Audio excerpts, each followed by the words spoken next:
Hello, friends. Welcome to Logistics of Logistics podcast. My name is Joe Lynch. Thank you so much for joining us today. Today's topic is how to turn freight data into Audit-Ready Scope 3 reporting with my friend Michael Rentz. How's it going, Michael? It's going very well. Thank you, Joe. Glad to be here. Appreciate the opportunity. Thank you. So, Michael, please introduce yourself and your company and where you're calling from today. So I'm Michael Rentz. I'm the Chief Revenue Officer of Gnosis Freight. We are the AI global freight operating system. We touch a lot of parts of the entire ecosystem, and abstractly, I always say we solve organizations' most difficult supply chain and logistics problems through a combination of data science, tooling, service, and always focused on outcomes. Again, I know it's abstract and we can dive in, and I'm calling in from Charleston, South Carolina, where our company is headquartered. So I remember way back when I first met you guys, you used to talk a lot about container lifecycle management, and I think you guys have had explosive growth. And I remember initially a lot of it was from that COVID morass we had at the ports and the changes to the Federal Maritime Commission made. I forgot what those were. What was that? The Ocean Shipping Reform Act? Yeah. Effectively legislation. But I mean, most importantly, I think from a legal perspective, it flipped the burden from the shipper, the BCO, to the carrier to prove charges like demurrage and detention. And there's plenty of line items that you could comb through, but I think that was the most impactful change. Yeah, and I think OSRA 2022 was it? And I seem to remember Gnosis got a big boost from that because in a lot of ways people couldn't do that reporting from that. And all of a sudden they're like, hey, Gnosis can help us. But that was a crazy time in our industry. And again, I think a lot of that was detention and demurrage. People were getting charged detention and demurrage for containers that they couldn't move. So you say, hey, I'm charging you this much per day for your container to be here. You're like, well, could you give it to me? No, it's under 20 other containers. Sorry. So anyway, so when you think of Gnosis, I know you solve more than one problem, but talk about the problems you solve and who do you solve those problems for? Yeah, I mean, quickly on the OSRA thing, I think it's important to sequence that is demurrage. For the first time ever, CFOs were in the height of the pandemic, were asking what the hell is demurrage and detention? And there was a variety of reasons why customers were incurring those bills. OSRA kind of came out of that as like an administrative solution to try to resolve some of those issues, which in some ways made it more difficult. But that's how it was sequenced on the OSRA piece. And it's still not fully adopted and still relevant today, 4 years later. But that was the sequence. But on the problem we solve, we made a name for ourselves at the height of the pandemic for that same problem, which was primarily demurrage and detention, which is an asset-based late fee.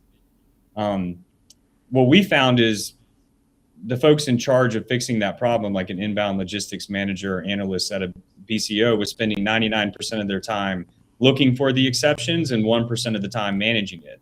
And the standard operating procedure for even the largest organizations in the world in logistics was just emailing Excel spreadsheets back and forth between all the different parties, aggregating Excel reports into one file, running a VLOOKUP or a pivot table, and then cross-checking dozens of carrier websites, port terminal websites, things like that. So that was fundamentally the problem we set out to solve. And the outcome for that was our demurrage and detention alarms that were aligned 100% to the customer's unique negotiated commercial contracts with the carriers.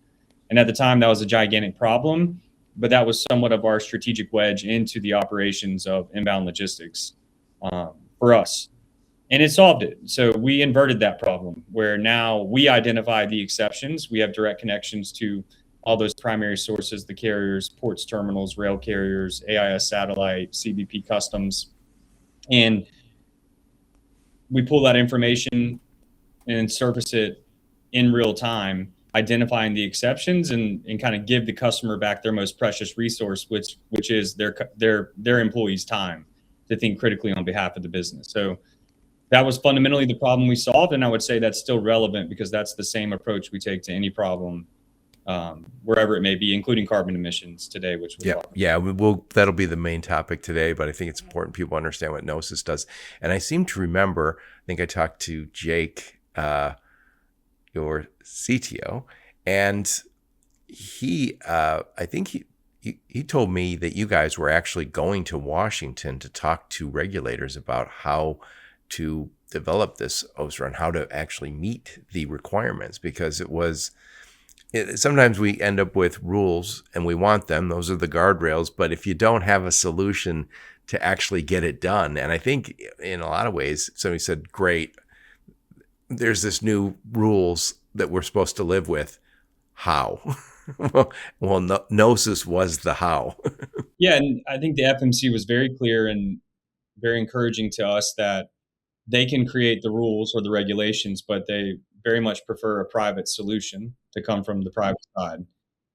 And so we just took the rules and the different parties involved and built a solution that would provide value for everyone. And I think the best manifestation of that is our container payment portal solution in partnership with Pay Cargo, where with a lot of the carriers now, 100% of demurrage inbound into the U.S. is now paid through Gnosis with Pay Cargo, and we became the originator of the availability date and the subsequent last free day. And that was a big problem, but basically made it OSRA compliant and made it easy to identify exactly what the source of truth was, to where the carriers, the terminals, the cargo owners themselves could facilitate the flow of money to facilitate the flow of goods. Yep. So at a high level, what problems do you solve and who are your customers? We solve a lot of problems. I think most importantly is we never build a solution and then look for a problem and try to tell people they have problems. I think we're the opposite. Like, we try to get deeply embedded with our customers, identify their problems, and build elegant solutions for them.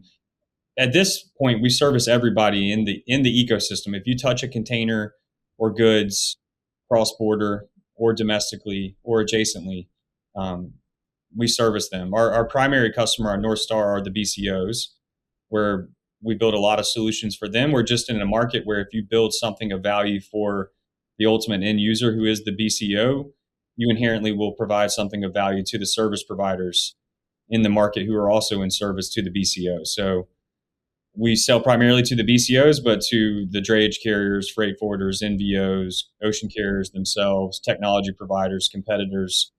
Like, we provide something to everyone. Yeah, and by the way, I'm sure there's people listening saying, "Oh, great, we have more federal oversight." This is an area, and again, I think you touched on it, Michael, and I totally agree with you. They put some guardrails up. That's all. And what happened during COVID when we had those big jam ups at the port, that's something that limits our competitiveness here. We want to be able to do trade. We want to be able to say we can move freight in and out of our country. And all of a sudden we had a stumble. Not horrible. I mean, nobody starved during the pandemic here. So we did good. It wasn't easy, but I think we've learned a lot from the COVID thing. We're going to come back and talk more about what you guys do for basically the largest shippers in the world and also all the logistics providers.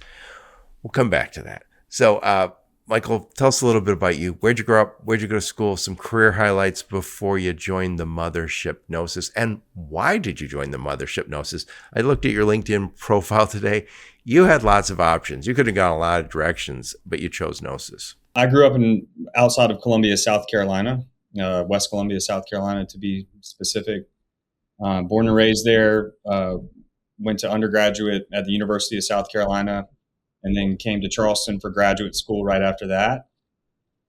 Did a JD MBA here in Charleston, studied engineering in undergrad. And then my mentor in business school here in Charleston was Jim Newsom, who at the time was the president and CEO of the South Carolina Ports Authority. And he introduced me to the shipping industry and encouraged me to go apply to be part of the Maersk Line graduate program at Maersk. And I did. I took the bar, passed the bar, and then went and got accepted into the Maersk Line graduate program. And so got an incredible education at Maersk and a really good opportunity to work with really cool and interesting people. And fell in love with the industry, fell in love with the people. I moved up to North Jersey, traveled all over the world for them, but was always entrepreneurial in spirit and started working on some things on the side. Ended up leaving Maersk in July of 2018, moved back down to South Carolina, and was asked to be the managing director for Techstars Supply Chain and Logistics Themed Accelerator. They're in a big accelerator program, and was doing that. I had to raise money to do it. I got 2/3 of the way there, and then the pandemic hit. It was a corporate backed accelerator, and the big enterprises that would invest in startups kind of locked down the balance sheet and left me out stranded. And I fortuitously met Austin McCombs, our CEO, like 2 weeks after that. And at the time, I really just needed a job and money. And I thought, like, oh, great, here's another redneck in Mount Pleasant with another trucking startup. And I jumped on the first call because it was on Zoom at the time, even though we lived in the same city because of the pandemic. And he showed me a demo of the platform that he and Jake, our CTO, had built. And he had solved something I thought was impossible, which was a single pane of glass for the entire, what we would call life cycle of the container now. And I just knew that journey was so fragmented across so many different departments and so many different orgs. I was like, that's good enough for me. So we jumped in and hit the ground running. And that was about 6 years ago now, and went after our first customer. And I think the most interesting part about that was 2020. And in the tech environment, it was zero interest rates. We were at the peak of growth at all costs. Everybody was raising gigantic VC funding rounds. We didn't. We had to be different, and we were more traditional in the sense of we thought business was about making more money than what you spent.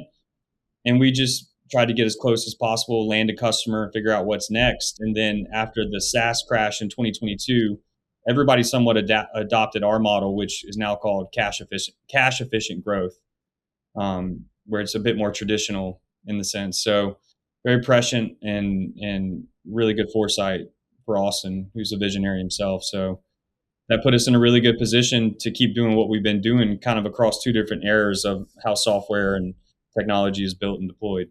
Yep. I've been watching your growth. I interviewed Jake years ago, the first time.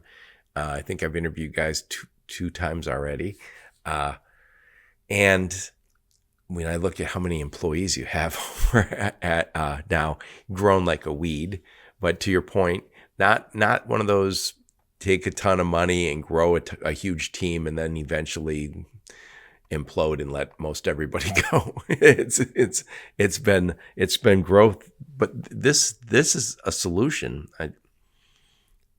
This is a solution that we absolutely positively needed and didn't have. There was not a company. I don't believe there was any company like Gnosis. I don't even know if there is now, but it was wild to see what happened during the pandemic at the ports, and then shortly thereafter, talking to someone who says, "Yeah, that's what we solve."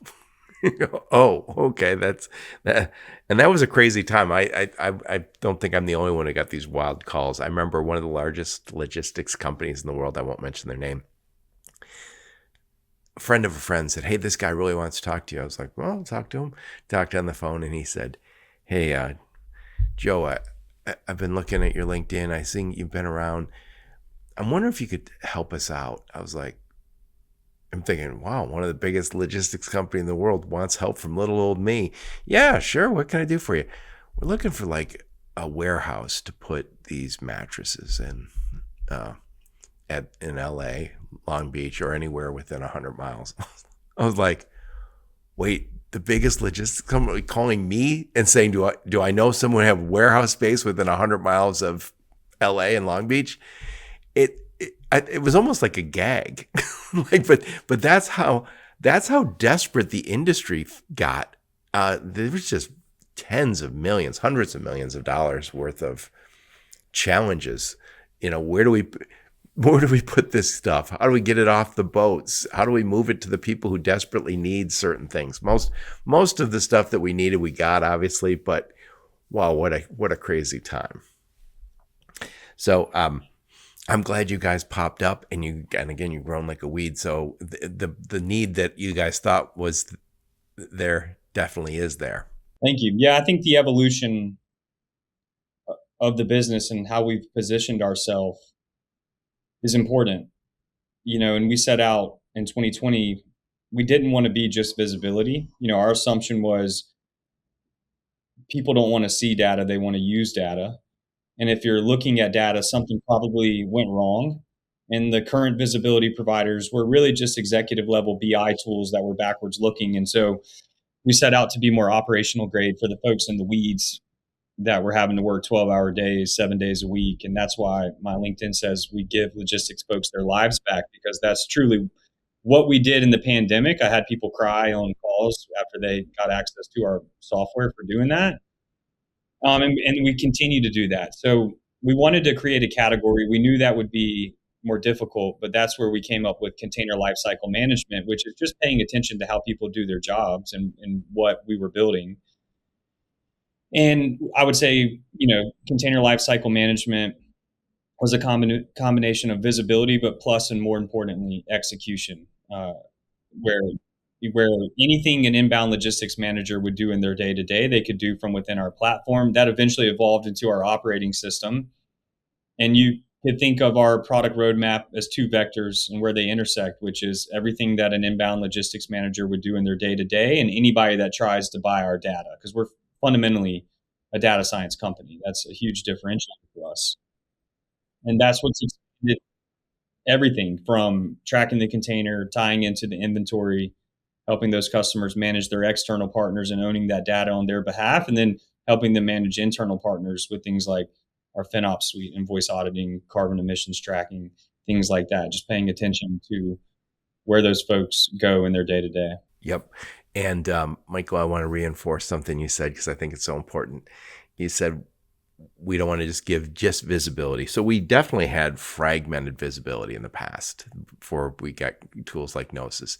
So I have, if you want to understand where your stuff is, just log into 15 different systems and go look. That fragmented visibility is a problem all by itself that you guys solved. Fantastic. But as soon as you have that single pane of glass where I can say, there, now I can see the slow motion train crash. Well, now you want to stop the slow motion train crash. So it's not just visibility. And by the way, that's, I believe, what most visibility solutions have brought to us is, I don't want to just watch it. And you said also, I don't want to look at my rearview mirror and go, wow, last week was a mess. Right? I got all this data. I have data that's perfect for last week. I couldn't. Exactly. The data is not helpful getting it late. That's exactly right. So today I want to talk to you about, and I'm not even so sure I fully understand this, so hopefully you can educate all of us together. I want to talk about Audit-Ready Scope 3 reporting. So what is Scope 3 and why do I have to report on it? Scope 3 is just a majority of the carbon footprint for an enterprise. And then specifically Scope 3, Category 4 is like upstream transportation, logistics, distribution. So, and that's all governed by certain regulatory environments. Most notably in the United States, it's California, where they have a much more rigid regulatory environment and Europe. And so basically, people have been talking about this for a long time coming, and it's all coming to life, I think, in 2027, where if you do over $1 billion in revenue and you participate in California's economy, you're going to be required to disclose your carbon emissions. And specifically, the biggest contributor of that for an enterprise is the Scope 3 Category 4, which is logistics. So it's a huge regulatory shift and a gigantic burden. And as with everything, it's going to fall onto the logistics team to not only track and manage the containers and the exceptions and ensure on-time delivery and convert the inventory to cash, but now they got to provide reporting on their carbon footprint. Yeah. Now, is this reporting ever also, I know you said California, totally agree. Is this also a federal thing or is this just California and Europe at this point? Right now, it looks like just California. That could always subject to change. Yes. A lot of times California rules become our rules, but there's some things I don't think the whole country will adopt because you don't feel it's necessary. If you go to Long Beach or LA, and I've been there at the conferences, and you go, and what you learn is they do have more smog in LA than we do, say, where I'm at in Michigan. And that smog has contributed to asthma and other issues for their population, especially with the kids. So I understand why they will have that. I don't think we're going to see it across the country, but the supply chains that we're talking about today, they virtually all have something that comes in from Long Beach or LA. So when you say just California, it's not just California. And there's a ton of stuff, even as we start looking at other ports. Obviously, Savannah's a fast growing port, so is Houston, but LA and Long Beach are still the big dogs. And so we're getting stuff from them. And a lot of global supply chains work in Europe. So you're going to have to answer the same thing in Europe. So when you say this reporting, what does that reporting look like? How am I reporting? So let's just say I have trucks that are driving in California. I picked up stuff. How do I capture those emissions and how do I report on them? So the most widely adopted framework is what's called the GLEC framework, which is the Global Logistics Emission Council. And there's competing frameworks, and it's somewhat academic. It's basically just an equation on top of miles traveled, weight, engine type, things like that.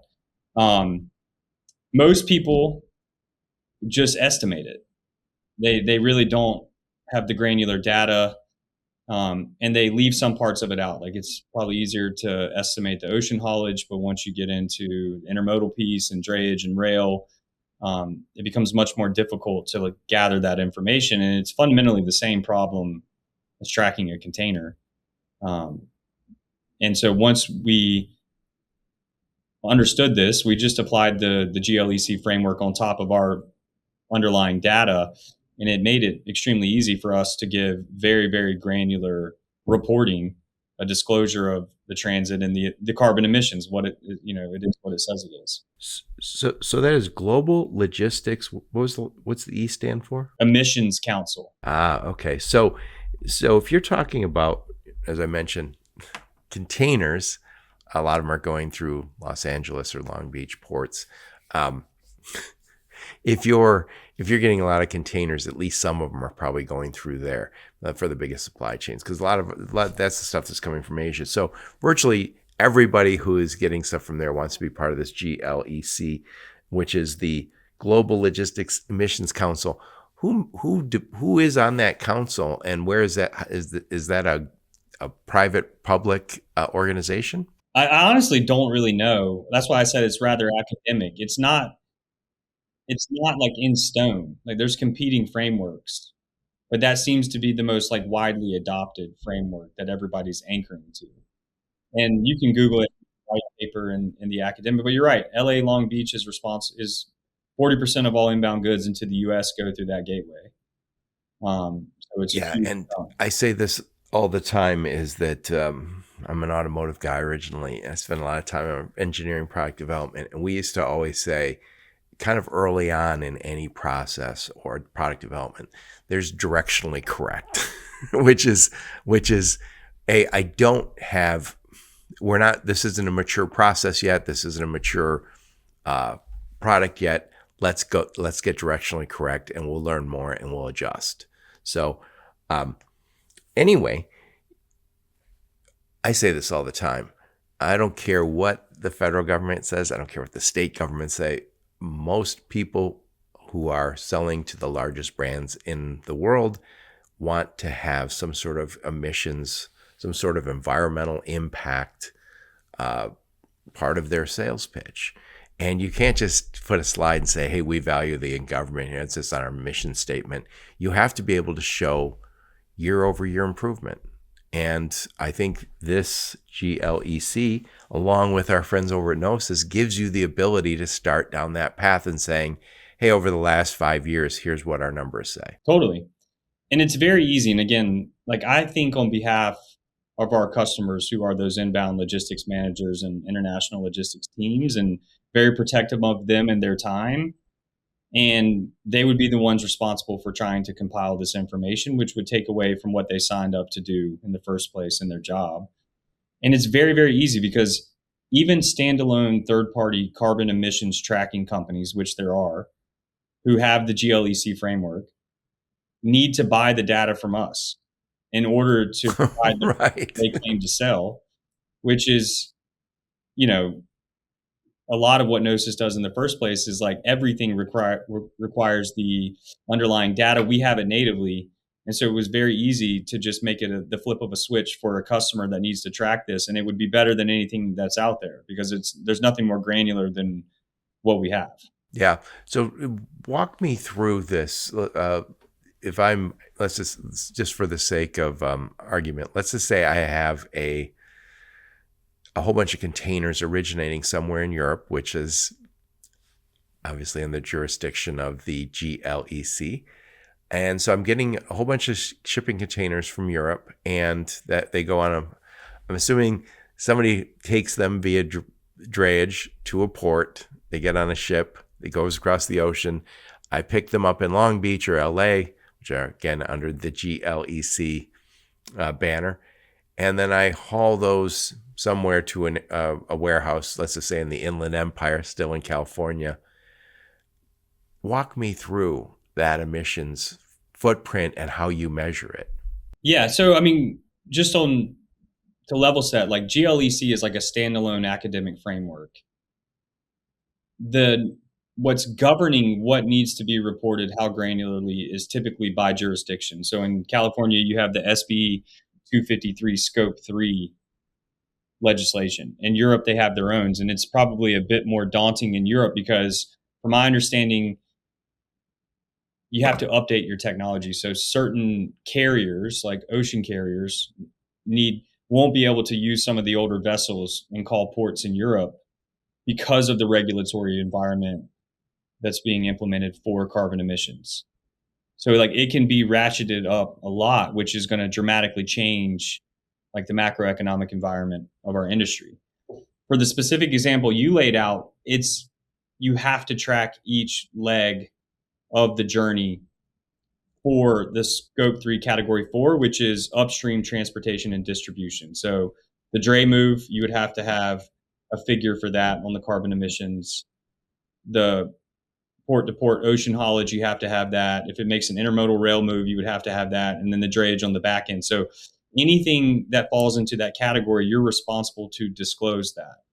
And it's pretty simple. I mean, it's a calculation basically of like distance, speed, weight, and then fuel engine type, things like that, which again, that's provided by the GLEC framework. Like they give you the coefficients and the equation to calculate that.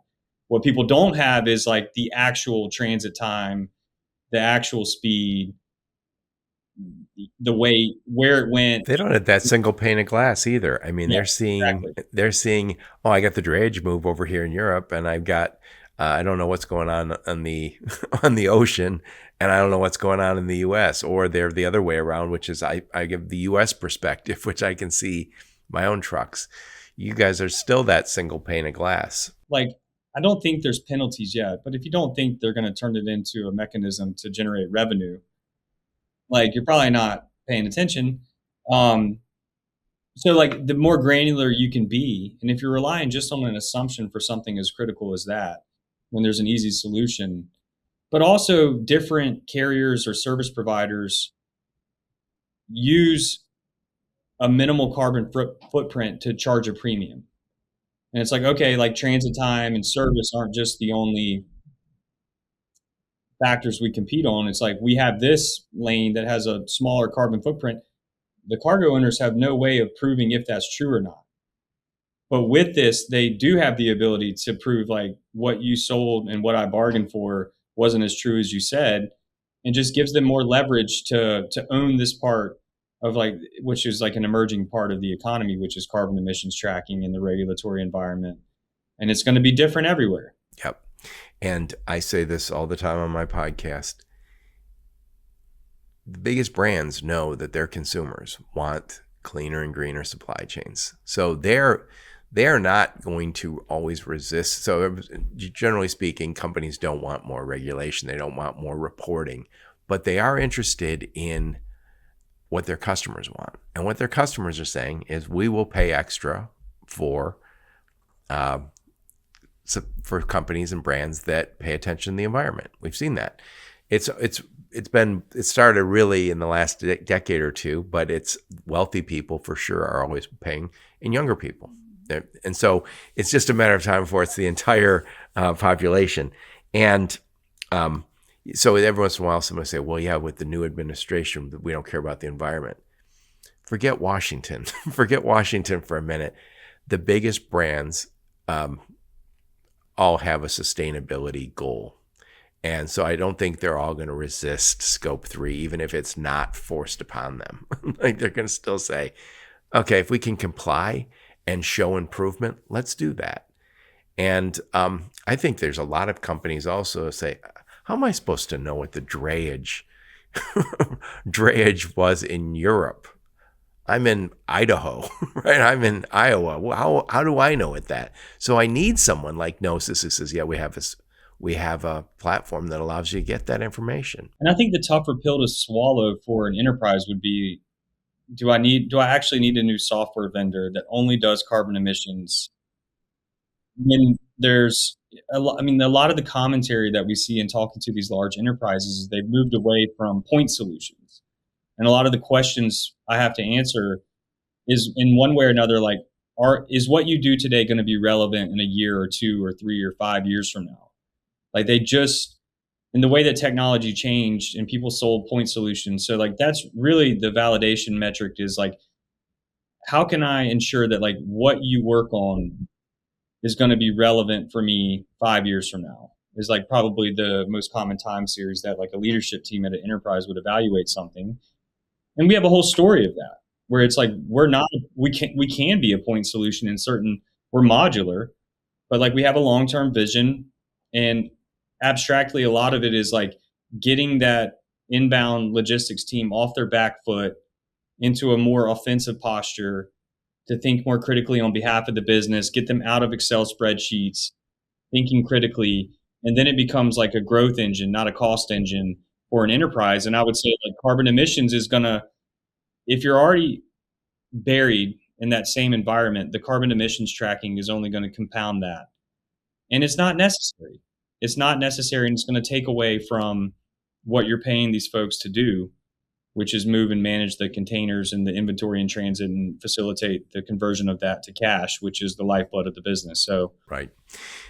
Michael, we talked earlier, Gnosis never says, here's a cool solution that we techies came up with in Charleston, South Carolina, and now we're going to go visit people and tell them why they need to buy it. You guys started this because you had customers who said, we now all of a sudden have to report on this stuff, and we don't know how. Do we have to go find a consultant? Do we have to go buy another software? Do we have to stand up another team in our organization that just tracks this? And you guys said, nope, we already have your stuff in our single pane of glass. We will go ahead and overlay the GLEC in our environment. So you don't have to go do that. And that is just one more thing off my back if I'm a big shipper, because these big shippers, you said they typically are on their back foot. And I think as soon as we got visibility solutions, and not just for ocean and what you guys are from order to cash, but as soon as we got visibility solutions, let's say 5-7 years ago, everything became about, now how do I act on it? How do I take action? I don't want to watch the slow motion train crash. I want to prevent it.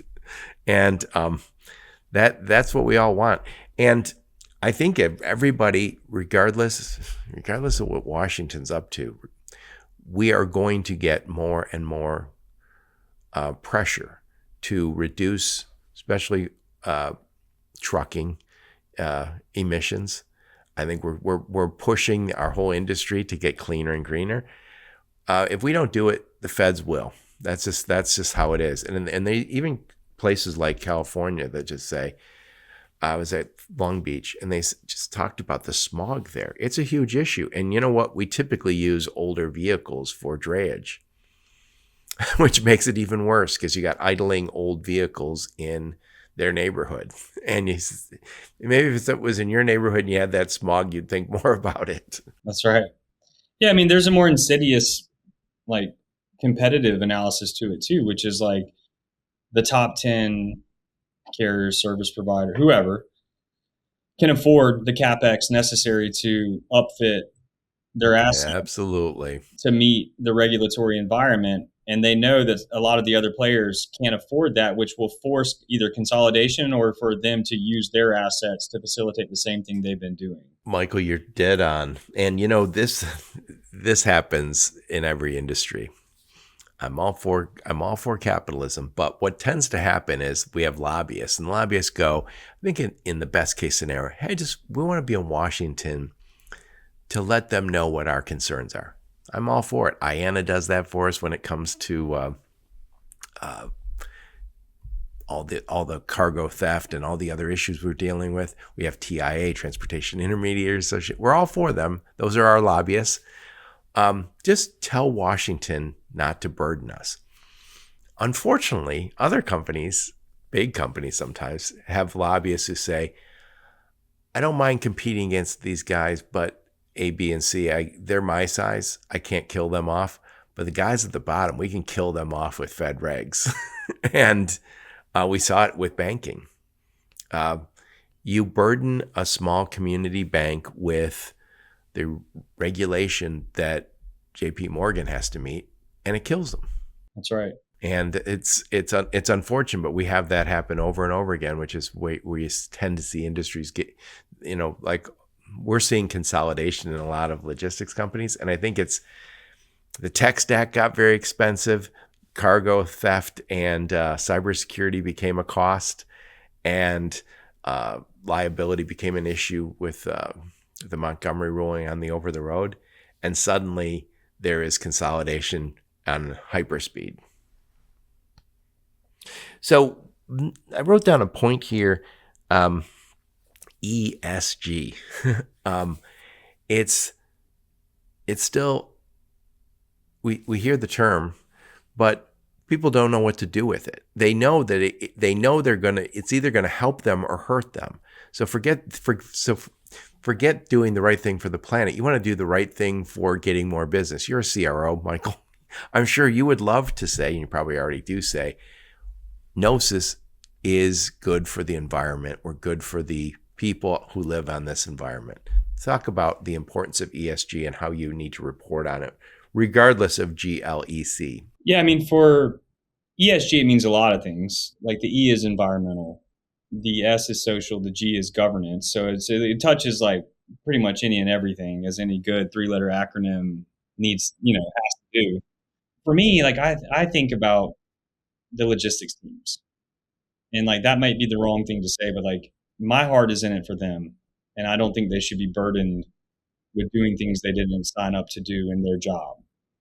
And there's a variety of things that are important at the enterprise level, whether it's having a more green footprint so that they can have more sales, negotiate better rates, whatever it is. But ultimately, it's going to get thrown onto the backs of the folks on the logistics teams. And so like that's what we always do. And I think that's true to Gnosis, is like we think from their perspective first, and we listen to their problems first, and we try to help them see around corners on like what's going to be a big problem for them and try to build solutions for them.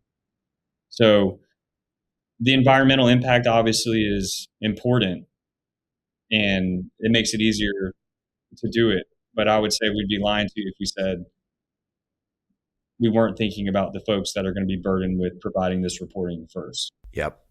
And again, the biggest brands, you talk to the biggest companies, they're going to ask you, if you're a logistics provider, they're going to ask you, tell us about your ESG, tell us about your approach to reducing carbon. They're going to ask you. And it's not just going to be a slide in your PowerPoint deck that says we value the environment. They're going to say, show me improvement. And This never surprises me, but I've talked to people on the phone all the time. And there was a customer, well, not a customer, just somebody called me and they were talking about ESG. And they said, we're not doing anything. And I said, well, you should just, they're on over the road. I said, you should just, starting now, say, we want more SmartWay carriers. And SmartWay is just a government program that you can get. I think it's private, public.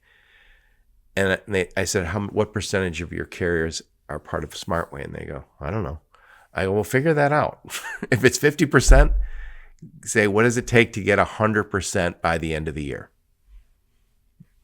It's not rocket science, and it's a step in the right direction. And you know who's the most enthusiastic about that? Sales and marketing. So the operations team are like, I've got so much going on. I don't have more people to deal with this. Sales and marketing is like, that's an edge. That's an edge. So our competition's not doing it. We're going to be all SmartWay. And by the way, the biggest companies are the biggest supporters of these things.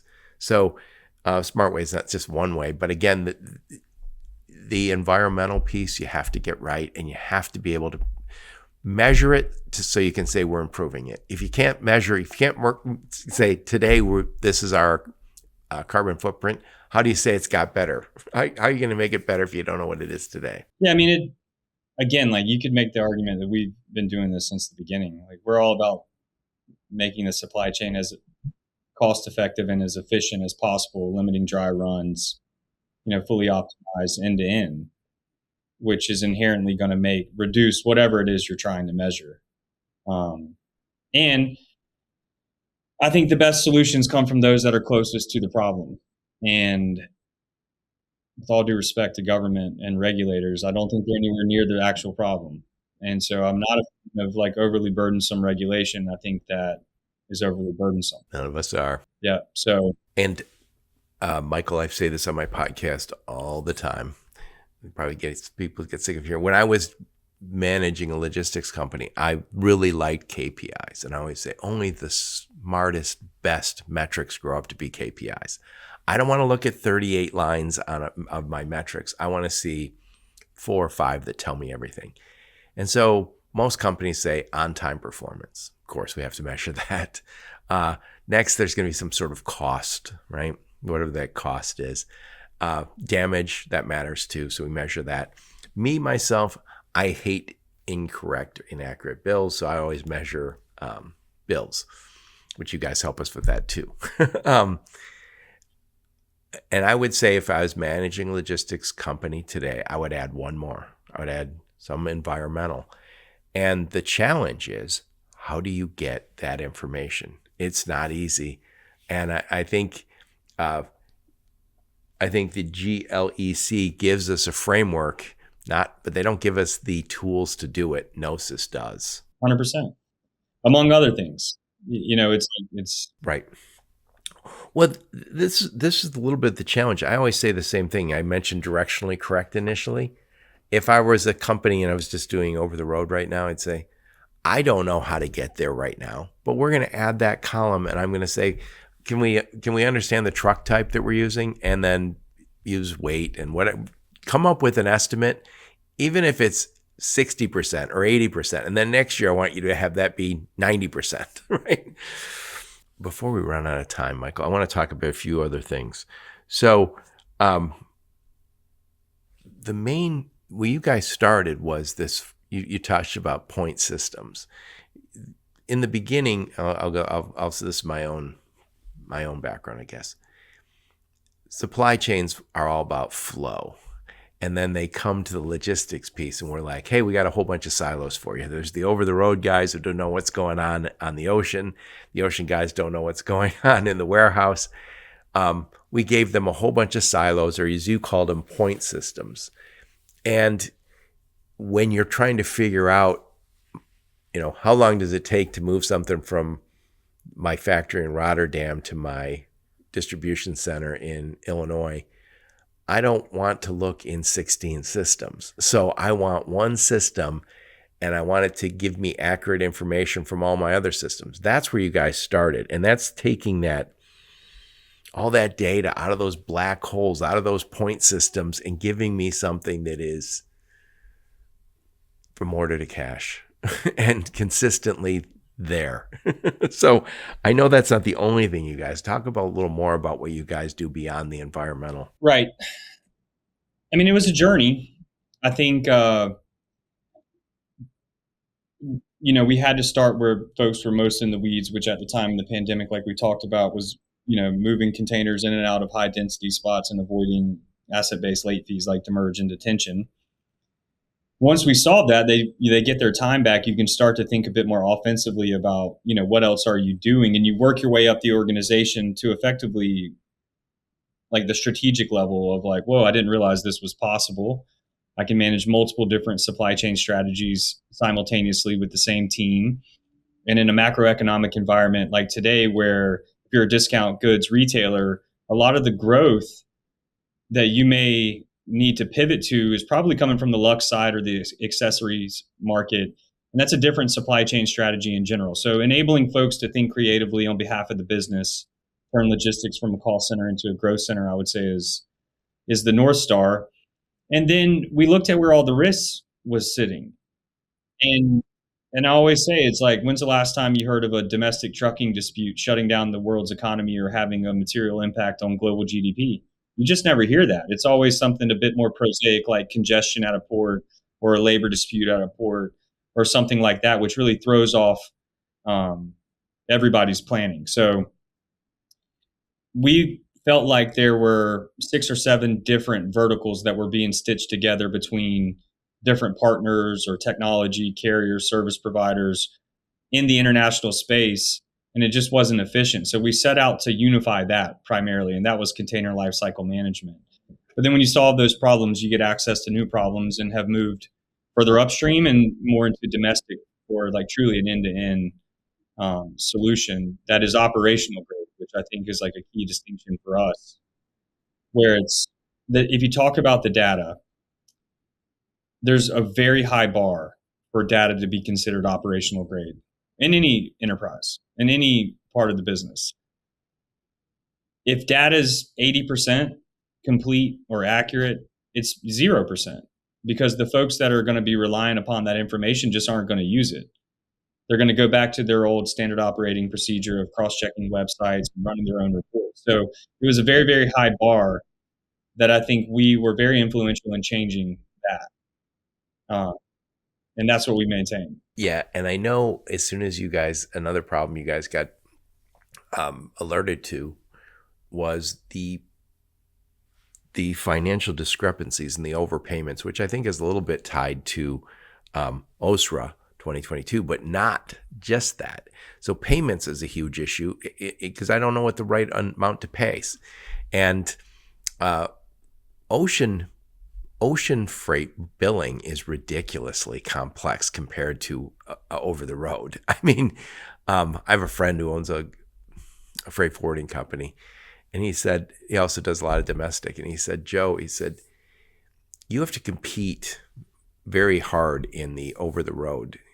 And he goes, when you get to ocean, not really. He goes, because if you do it right, people just stay with you and they don't particularly quibble about the price. And I was like, wow. But if you ever look at the billing, there's like 12, 13 categories. I don't know if there may be more. I haven't looked at one lately, but talk about what you guys do with that, how you first identify the financial discrepancies and overpayments. It's the same as for everything we do. So we have an invoice auditing suite. We can audit anything. But in the logistics space, ocean freight, D&D, demurrage, per diem, chassis, doesn't matter. But what we found out is 85% of all invoice discrepancies in our space are due to the underlying error in the logistics milestone. Or the logistics milestones. So a third-party standalone invoice auditing company knows it's supposed to be $200 a day, but they don't know when the container was made available, when the last 3 days. We have that information natively in our system. And so the tech, whether it's carbon emissions or auditing, we overlay that and provide 100% accuracy on what you bargained for. to make sure that, and so it's the same. And I think we've always said that what's made it more relevant is the emergence of AI, which is we've coined the term sovereign data, which is true for us. Like we have operational grade data and we have sovereign data. And by sovereign, I mean we originate and own the data, as much of it as we can. We don't rely on only public source data or any third party data aggregator. We grab as much data as we can. We organize it, normalize it, put our own intelligence on it, originate it, like at the terminals now with the availability date. And the reason that's become relevant is because it's easy for anyone to understand. You don't need to understand AI. But if you overlay an AI solution that's using data that's being given to it from your systems or public systems, it's all going to converge to the mean. It's not going to differentiate your business. You have to have AI that's trained on sovereign data, whether it's our sovereign logistics data, your sovereign inventory and data, or most importantly, and it's a good way to kind of sum all this up, we fundamentally believe that from a BCO's perspective, the data that you outsource across your network of partners, carriers, service providers, whatever it is you decide to outsource, the BCO owns that. That's their data. And we manage that on their behalf, and we use it to surface things like demurrage and detention alarms. But we can surface it for a variety of reasons and give them visibility to a terrain that is somewhat opaque in logistics and transportation data. So whether it's AI, carbon emissions, invoice auditing, like the importance is who owns the data, who manages them on your behalf, and who can make it usable for you. Yep. When I talked to Jake years ago, I remember having this conversation is you have a kind of this foundational problem you wanted to deal with, which was, this container lifecycle management. And then shortly thereafter, you kind of layer on OSRA compliance. I have to do that. And then payments and catching discrepancies and overpayments. And now emissions. It just seems like the foundation was built, and now it just seems that there's layers and layers of layers that are being put on. Michael, if I talk to you next year, and I hope that I do, I'm assuming we'll be talking about something else, and it'll probably be something related to AI compliance rules or whatever. And it's every year there's another challenge that we have to deal with in supply chains. But I think what we all need, you can speak to this as an engineer, and I spent a lot of my career in engineering. First thing engineers, first thing finance people want, the first thing business people want when they have a problem is data, and good data, not just, I cut, copy, pasted it from 15 systems this morning. Oh, did it updated? Okay, now I'll go back in and do it all over again. I have, if I'm working with Gnosis, I have a unified, and again, I'm a lean guy, order to cash. That's what I want. Order to cash, life cycle. Give it to me. Right. So, by the time you open an Excel spreadsheet, that information's old. So it's such a wonderful tool, but so limiting at the same time. I mean, that's the challenge. Anyway, I wrote down, I definitely wanted to talk to you about something. I, like probably a million other people, was following the Gnosis team on their RV road trip. Talk about your RV road trip. Oh, I think you should first say, it all starts in Charleston. That's where the vast majority of your team is. There's not a whole bunch of super high-tech companies based in the South until now. And that's all changing really in the last decade. I mean, it'd be inconceivable a generation ago. Now it's like, that's a hub. And I think you guys are probably the big dog down in Charleston when it comes to tech. But anyway, talk about that road trip from Charleston. Thank you. Yeah, no, we are headquartered in Charleston. We're in the office Monday through Friday. We're very traditional for a tech company. But I think people, again, Austin was a visionary on that. And then you've slowly seen other tech companies go back to the basics, which is in person and things like that. So there's been a couple RV trips. The first one was a few years ago, and me, Nick McGrath, our VP of Sales Engineering in Austin, were at RELA in Dallas. That ended on a Wednesday. TPM started on a Sunday. We didn't want to fly back to Charleston and then fly back to Southern California. And I had rented an RV in college. I knew it was possible. Austin was crazy enough to like give me enough rope to let me figure it out, but kept his distance enough in case it became a catastrophe. But I rented an RV and Nick and I drove it from Dallas to LA and stopped along the way and did crazy stuff. And every morning I'd wake up and post about it, and people liked it. And it went somewhat viral, and it gave us something to talk about by the time we got to TPM. And as a smaller company, any competitive edge you can get, I was interested in it. And it was cheaper than flying and staying in hotels. So we got finance approval. We did a transaction with Vista Equity Partners, private equity company, after that. And they liked the RV, but they said I wasn't allowed to drive the next year. So I went looking for a private driver. I drove the whole way, and it was pretty much seamless. I mean, there was a couple hiccups, but we made it. So I went looking for a private driver and then found Goss RV, who does like high-end tour bus rentals, convinced them that we should do it. We hired a documentary crew. We went from Charleston to LA and for 12 nights and stopped and interviewed our customers and shot a documentary. And then we parked it outside the convention center in Long Beach for TPM and had a lot of our meetings there and threw a couple tailgates. We're all from the South, so we know how to tailgate. And it just got attached. You know, people started to associate the RV with us. And then the next year, the JOC finally invited us to be up on the promenade. So we brought the RV back and parked it on the promenade and had events there and our meetings there. So now people always ask me, like, why didn't you bring the RV here? We don't currently own the RV. We rent it every time. I would love to own it and drive it around to meet with people. But it's been a clever marketing thing for us. Yeah, I know it's a clever marketing thing for you, but I think the reason it went viral, I can tell you, I watch YouTube probably more than I watch any other channels. So I watch you guys on YouTube, which I know you guys saw. It was fun to watch, and you said you had a documentary film crew. It comes off very authentic. It's the vibe of the company came through. Seeing you guys with your customers, and you know, I'm sure you want to catch the customers saying wonderful things, but it felt real. Again, I don't think it comes off as contrived.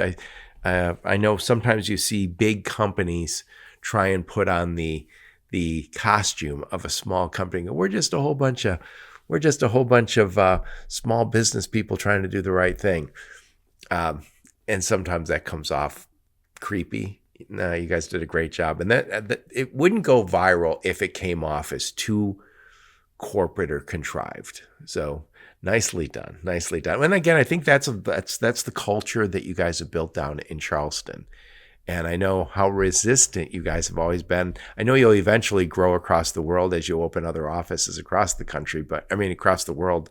But nicely done. That is, by the way, if you can, give me those video clips and we'll make sure we put a link in the show notes. I'm assuming they're on your website, right? They are. Yeah.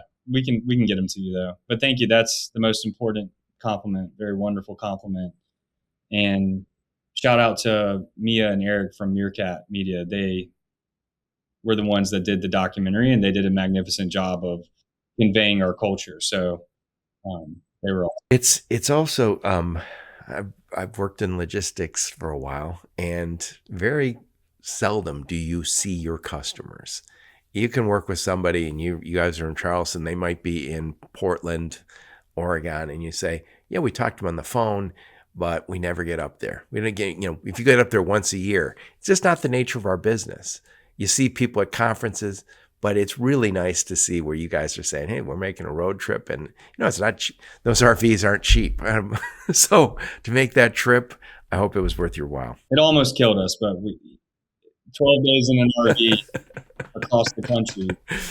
Yeah, I hope the film crew didn't get the fighting or the fighting between them. Maybe that's the outtakes. Here's us screaming bloody murder at each other. No, it was never that. We actually got along great. I think we all got super sick afterwards, like just being in like too much fast food. Yeah, everything. There's not much to do when you're making like 8-hour days in a RV except drink beer and have nicotine pouches. So, Well, you guys were like rock stars going across the country. Anyway, Michael, I'm going to summarize what we talked about today. Then I'm going to get your final thoughts. Boy, we covered. I kind of went in a whole bunch of different directions with you, and I thank you for dealing with me. So, how to turn freight data into audit-ready Scope 3 reporting with Michael Rentz.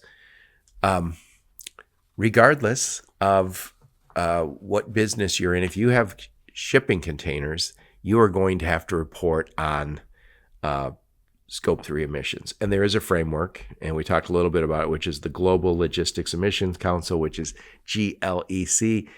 They give you a framework for doing that, but they don't give you the tools. Gnosis gives you the tools to do that. And I mentioned this foundation that you guys built, 5-7 years ago, of the data, which is kind of from the life cycle of the container or container life cycle management. You have that data, and all you're doing now is overlaying. So when we had problems with detention and demurrage, you guys had an overlay for compliance to OSRA 2022. OSRA 2022 didn't tell us how to do it. They told us we had to do it. Gnosis brought the solution. They brought the tech. And since you have all this technology, doing the compliance for this Scope 3 emissions is just another layer. And I do believe you guys just keep layering on, and your data gets better every year, and the the next layer gets added. And if a company came in and said, hey, we want to do this for you, we're an outside company or an outside technology, you would have to get Gnosis' help anyway, because they know when the container actually was received and how many free days you had. It's once you have that foundational data and it gets cleaner and cleaner every year,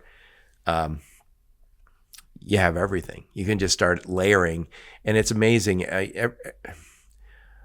If you're an engineer, if you're a business person, if you're a finance person, you want data, and you want it to be good data. We now know our AI models are only as good as the data we can feed it. that's right. So One thing on the data I think is critical. It's not static. And a lot of what we do, when I say we're fundamentally a data science company, is what I would say is like data excavation and data acquisition. And a lot of the most important data, the tribal knowledge, sits in those team members' heads. They've been doing it decades, and they communicate that via email, Excel spreadsheets. But a lot of what we do is provide solutions or tooling to replace that process. But we also expand the data aperture to where we can capture that data that's being transmitted to further enrich our model to increase like the data moat from like a data sovereignty perspective. So it's like you kind of alluded to it, it's an ever growing pool of data. We're getting more and more access to data, the more embedded we get with the big players across the industry. right. And I think, we talked a little bit about the silos and the point systems. If you have these problems, you need to talk to Gnosis. So you have like that fragmented visibility, the point systems. If you have the data dark holes, black holes, whatever you want to call them, if you have a lot of dimension and demurrage issues, you need Gnosis. If you have like untrustworthy ETAs and you're trying to figure that out, Gnosis again is the solution. PO stuff that is also siloed. That's bring Gnosis in to help you there. And any of the financial discrepancies and overpayments that are so common in ocean shipping. And I don't think anyone's trying to rip you off. I just think it's a very complex business. That's where you need Gnosis. Those are traditionally what I've talked to you guys about, but now it's just one more thing, which is this Scope 3 audit and GLC, I guess. I won't say compliance because that's just the framework, but you guys bring the tools to actually make those things work. 100%. Anyway, I'll make sure I put a link to your LinkedIn profile, a link to your website, any of the links you and your go-to-market team, along with those cool RV tour. I'll put those in the show notes. Final thoughts on the topic, Michael. Put a big old bow on this one. We would love to talk to any and everyone. I think at this point, like you mentioned, if you touch a container or inventory in transit, goods, whatever it may be, and something's a pain in the butt or annoying you, or you're tired of doing the same thing over and over again, and can't figure out how to get away from it, we're very good question askers and very good at listening. And we'd love to see if we can help in any way. And a lot of the times we do that where it doesn't cost you anything, where it's, So who's your ideal customer, Michael? BCOs, anybody moving a few hundred containers or more per year, are like really well within our sweet spot, from the top 5 importers in the world to 500 or more. And then any service provider, like we have data available, operational data to enhance what you're doing. We also have software for freight forwarders, drayage carriers. So that's a huge part of what we do as well. But at this point, we've built solutions for rail carriers, for ocean carriers, the container payment portal. So again, that's why I say, like, we solve your most difficult supply chain and logistics problems. Yeah, I think we didn't say it necessarily here, but I think if you're listening and you have a problem that we didn't discuss, but it's related to containers, call Gnosis. because if most likely they already heard of it and they're working on it. But I talk to you guys every year, every other year. There's always a new layer. And so I think that each layer is basically a number of customers saying, hey, I got this problem. Can you help me? That's right. That's exactly right. Becomes the next service offering. That's right. That is our business model, and to come full circle, we've never built a solution and looked for a problem. We didn't have the resources to do that. And we had to listen and build and deliver. I know you have a technical background, you have the engineering and a law degree, but technology people, and I'll put myself in that category. I spent a lot of time in automotive and a little bit in IT. Sometimes we get very excited about what we're working on, and we start saying, look, I created this fantastic product. Here you go. This is what you've been dreaming of. And they're like, I didn't ask for that. Right? And so much better if they say, you know what's driving me crazy about my car? And the best solutions are always from somebody saying, I have a problem that I can't possibly imagine a solution. And you go, yeah, I think we can help you with that. That's right. Problem first. Michael, thank you so much for taking the time. Thank you very much. I enjoyed it. Looking forward to the next one. Excellent. And thank all of you for listening to my podcast. Your support's very much appreciated. Until next time, onward and upward. You have been listening to the Logistics of Logistics podcast, where we engage with leaders in the logistics and supply chain community. If you like what you hear, please subscribe, hit the like button, and leave us a nice review on Apple or Spotify or wherever else you listen. Also, please check out our videos on YouTube and connect with us on LinkedIn. We're very big on LinkedIn. And you can also reach us on the logisticsoflogistics.com, our website.